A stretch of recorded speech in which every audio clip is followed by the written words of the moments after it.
আসসালামু আলাইকুম। আজকের ভিডিওতে আপনাদের সাথে আলোচনা করব ট্রেনিং সেন্টারে কেন মোবাইল সার্ভিসিংয়ের কাজ শিখবেন। অনেক ভাই আমাকে মেসেজ দিয়ে বলে, ভাই কাজ কি ট্রেনিং সেন্টারে শিখবো নাকি কোনো দোকানে শিখবো? তো আজকে আলোচনা করব আপনারা ট্রেনিং সেন্টারে শিখলে কি কি উপকার এবং অপকার আছে সেই বিষয় নিয়ে আজকের ভিডিওতে আপনাদের সাথে বিস্তারিত আলোচনা করব। তো আজকে আমার কথাগুলো আপনারা মনোযোগ সহকারে শুনবেন। তো যেসব ভাইরা ট্রেনিং সেন্টারে কাজ শিখতে চাইতেছেন, আমার মতে আপনারা ট্রেনিং সেন্টারে কাজ শিখেন।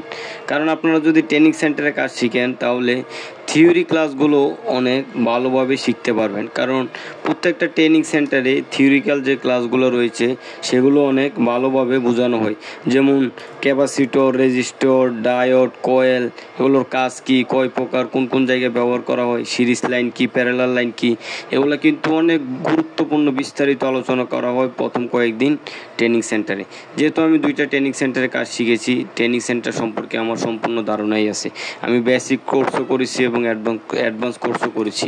তো আপনারা যারা চাইতেছেন যে ভাই ট্রেনিং সেন্টারে কাজ শিখবো, তো আপনারা ট্রেনিং সেন্টারে কাজ শিখেন। কিন্তু ট্রেনিং সেন্টারে প্রথম যে 2-3 দিন আপনার ক্যাপাসিটর, রেজিস্টর, ডায়োড, কয়েল এসব নিয়ে আলোচনা করবে। থিওরিক্যাল যে ক্লাসগুলো হবে সেগুলো আপনারা খুব মনোযোগ দিয়ে বোঝার চেষ্টা করবেন।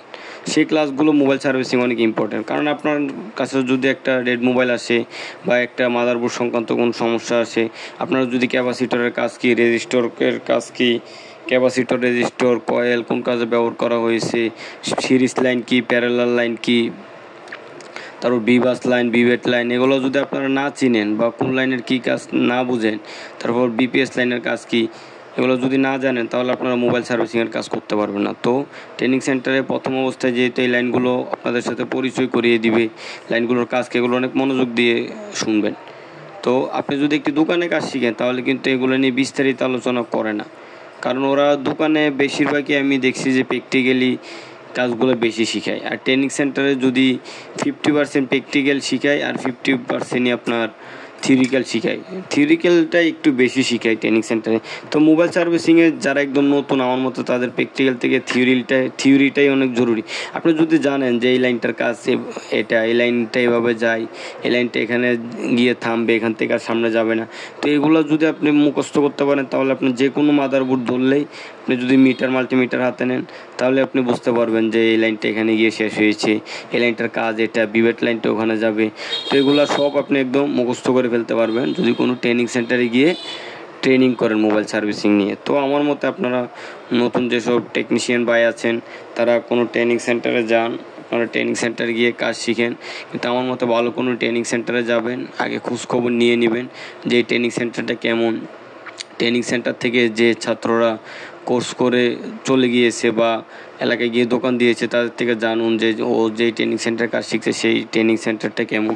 আর আপনারা যদি চান আমার থেকে পরামর্শ নিতে কোন ট্রেনিং সেন্টারে কাজ শিখতে যাবেন তাহলে আপনারা আমাকে মেসেজ বা কল দিতে পারেন। যেহেতু আমি 2টা ট্রেনিং সেন্টারে কাজ শিখেছি আর এমনিতেও আমি যেহেতু এখন মোবাইল সার্ভিসিং লাইনে আসি প্রফেশনালভাবে, আমি সব ট্রেনিং সেন্টার সম্পর্কে কম বেশি খবর নিয়েছি।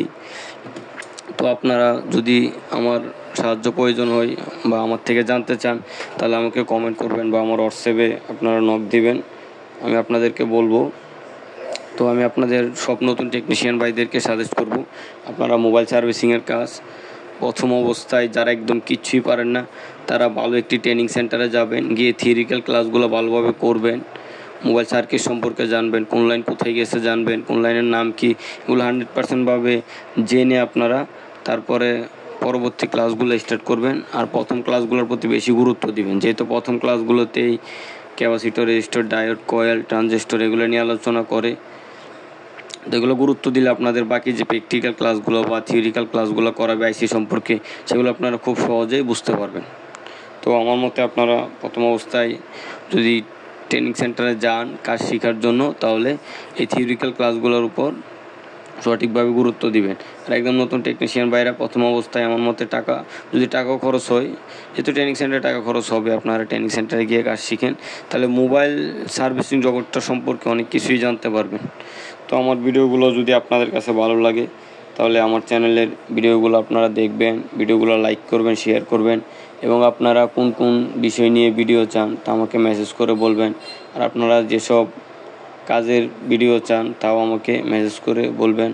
বা নতুন টেকনিশিয়ান ভাইরা যদি কোনো কাজে আটকে যান, সেটাও আমাকে মেসেজ করে বা আমার হোয়াটসঅ্যাপ নাম্বার আছে, আমাকে কল করে বলবেন। ধন্যবাদ। আসসালামু আলাইকুম।